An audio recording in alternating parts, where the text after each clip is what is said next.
Shaka Zulu, the Time Traveler. Chapter 2. Shaka in Sandton, Johannesburg. Shaka awoke with a gasp, his body hitting the ground hard. But this was not the ground of Zululand. It was smooth, cold, and hard like polished stone. Bright lights burned his eyes. He blinked rapidly, forcing them to adjust. And then, he saw them, figures standing around him, their faces frozen in shock. They wore strange clothes, made of fabrics unlike anything he had seen before. A young woman screamed, "It's a sangoma!" Someone shouted, "Is this a movie?" Another voice asked. Shaka jumped to his feet, his hand instinctively reaching for his spear, gone. His Ikalwa was not there. His shield, missing, but he still had his body. And his body had always been his greatest weapon. He scanned his surroundings. Towering glass structures stretched into the sky, their tops disappearing into the clouds. The ground was littered with carriages without horses, sleek beasts made of metal. Nothing made sense, and yet, he felt no fear.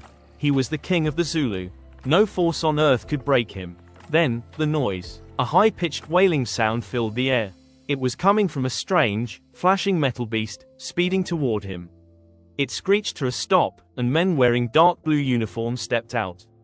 "Sathule," Shaka commanded, his deep voice cutting through the chaos. The uniformed men hesitated, clearly not understanding his language. One of them, a tall man with dark skin, spoke. "Sir, do you need medical assistance?" Shaka frowned. English. So, the white man's language had spread even further. "Who are you?" Shaka demanded. The man hesitated. "I'm Officer McKenna. You're causing a disturbance. Where are your clothes?" Shaka looked down at himself. He was still dressed in his battle attire, a leopard skin cape, a leather loincloth, and beaded necklaces. His muscles were still coated in the dust and sweat of battle. Before he could answer, another figure stepped forward. A woman, tall, with golden curls and pale skin, she studied him with curiosity rather than fear. "Let me handle this," she said, her accent thick and unfamiliar. Officer McKenna sighed and stepped aside. Isabelle Moreau, approaching, intrigued, "Excuse me, sir. Are you lost?" Shaka, studying her, confused by her accent. "Woman, what land is this? Who are you?" Isabelle, laughing. "You're in Sandton, South Africa. The year is 2025. Shaka, pauses, eyes widening. 2025. "No, this is a lie. My people, my war. Where are my warriors?" "Mall security guard, sir. Do you have identification?" Shaka, gripping his spear, glaring. "I am Shaka, king of the Zulu. I do not need identification." "Do you understand me?" Isabelle asked slowly, her blue eyes locking onto his. Shaka straightened his posture. "I understand you perfectly, woman." She smiled. "Good. My name is Isabelle Moreau. And you are very interesting."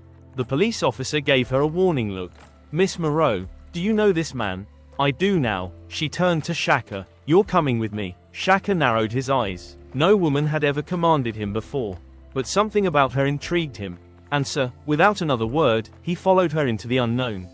Shaka, confused, looking around, "What sorcery is this? Where are my warriors? Where is my land?" Mall security guard, whispering to colleague, "Brah, is this guy shooting a Netflix movie or something?" Crowd gasps. Some took out their phones to record. Isabelle realizes he's not an actor, he believes everything he says.